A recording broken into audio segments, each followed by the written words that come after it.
3,6972 किरण सरनाईक. प्रश्न क्रमांक 6972. सभापती महोदय, छापल्याप्रमाणे सन्मान्य सभापती महोदय,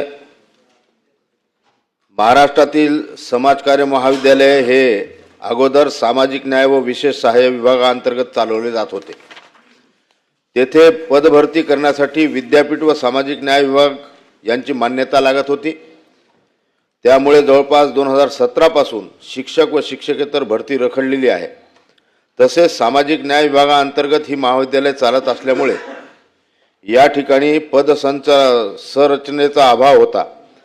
मान्य सभापती महोदय, 1 मार्च 2024 पासून समाजकार्य महाविद्यालय हे उच्च व तंत्र शिक्षण विभागाकडे वर्ग करण्यात आलेले आहेत.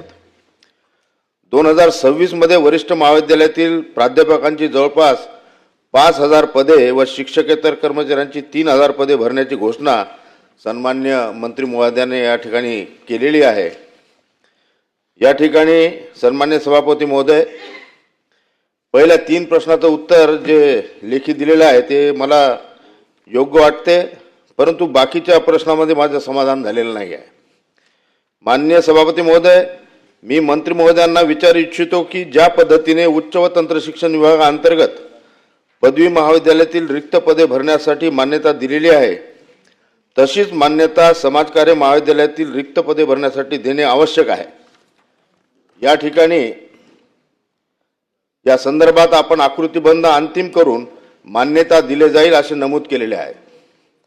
मात्र आकृतीबंध संदर्भात सध्या कुठल्याही प्रकारचे कार्य उच्च व तंत्र शिक्षण विभागामध्ये सुरू नसून, त्यामुळे माझा प्रश्न हा आहे की आपण समाजकार्य महाविद्यालयातील रिक्त पदे भरण्यासाठी आकृतीबंध तयार करण्याचे कार्य तातडीने हाती घेऊन तो आकृतीबंध तयार करणार का व त्यानुसार येणाऱ्या सत्रामध्ये रिक्त पदे जी आहेत ती भरण्याची मंजुरी आपण देणार का?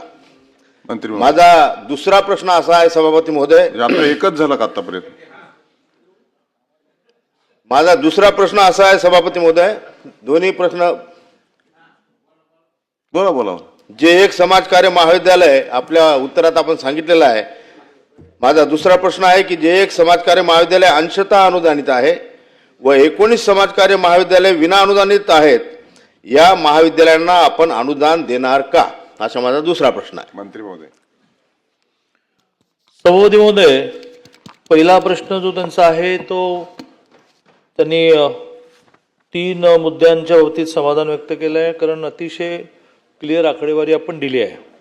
त्यांचा मुद्दा एवढाच आहे की 5,500 म्हणजे 5,012 आणि मागची राहिलेली 400 अशी 5,412 अंदाजे 400 या अन्य कॉलेजेसमधल्या प्राध्यापकांच्या भरतीला मान्यता दिली आणि अन्य कॉलेजमधल्या शिक्षकेतर ज्याची मान्यता नाही मिळाली अजून पण शिक्षक प्रयत्न चालला आहे, तर तशी तुम्ही इथेही देणार का? आणि त्याच्यात पुढे त्यांनी असं म्हटलं आहे की त्याचा आकृतीबंध तयार करण्याची हालचाल नाही, तर ती हालचाल काय आहे ती सांगतो. आपण 23/12/2025च्या पत्रान्वये अशासकीय अनुदानित समाजकार्य महाविद्यालयातील शिक्षकीय व शिक्षकेतर आकृतीबंधाचा प्रस्ताव शासनास सादर केलेला आहे. सदर प्रस्तावाबाबत शासनपत्र दिनांक 20/1/2026 जानेवारीमध्ये अतिरिक्त मुद्द्यांची कुठलाही प्रस्ताव गेला की त्याच्या त्रुटी काढतात, तर त्या त्रुटी त्यांनी काढल्यानंतर ती पण म्हणजे अतिरिक्त मुद्द्यांची माहिती संचालक उच्च शिक्षण यांच्याकडून मागवण्यात आली असून सदर माहिती प्राप्त करून सुधारित आकृतीबंधाचा प्रस्ताव वित्त विभागात सादर करण्याचं नियोजित आहे. आता ह्या त्रुटी पूर्ण केल्यानंतर जो आपण प्रस्ताव पाठवू त्यात पुन्हा काहीतरी त्रुटी निघेल. फायनली ज्यावेळेला आकृतीबंधाला ते मान्यता देतील त्याच्यातून आपल्याला क्लिअर होईल की किती जागा आकृतीबंधाप्रमाणे रिकाम्या आहेत. मग आपण नव्याने त्याच्यासाठी जशी ही 5,012 आणि मागची 400 5,412 आहेत, ही तशी कमीच आहे ना संख्या सगळी.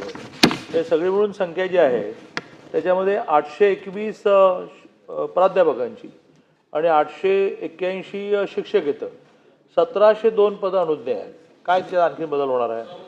त्यातल्या 508 आणि 585 असं 1,093 पदं भरलेलीच आहेत. मग भरायची किती राहिली? तर 609.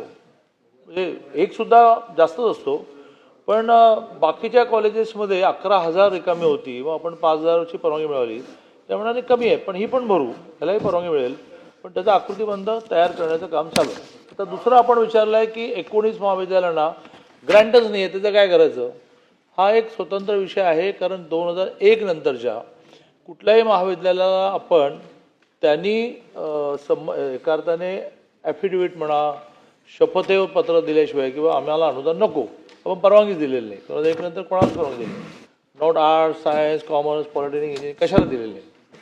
त्यामुळे मग तो एकूणच विषय आहे आणि त्याचा आम्ही काही प्रयत्न करतो आहे, तो वेगळा विषय आहे. पण आदिवासी भागातल्या कॉलेजेसना किंवा यातून बाहेर काढूया का, मग मुलींच्या बाहेर काढूया का, असं करत करत एक 400-500 कॉलेजेसचा किती भार येतो असा आम्ही प्रस्ताव तयार केला आहे. तर त्याच्यामध्ये ह्या 19 मधली त्या कॅटेगरीत गेली, अल्पसंख्याकांची किती, महिलांची किती, तर त्या प्रस्तावात एकच जाईल. आता तरी असा कोणताही विचार नाही, पण भरतीच्या बाबतीमध्ये लवकरात लवकर निर्णय करतो.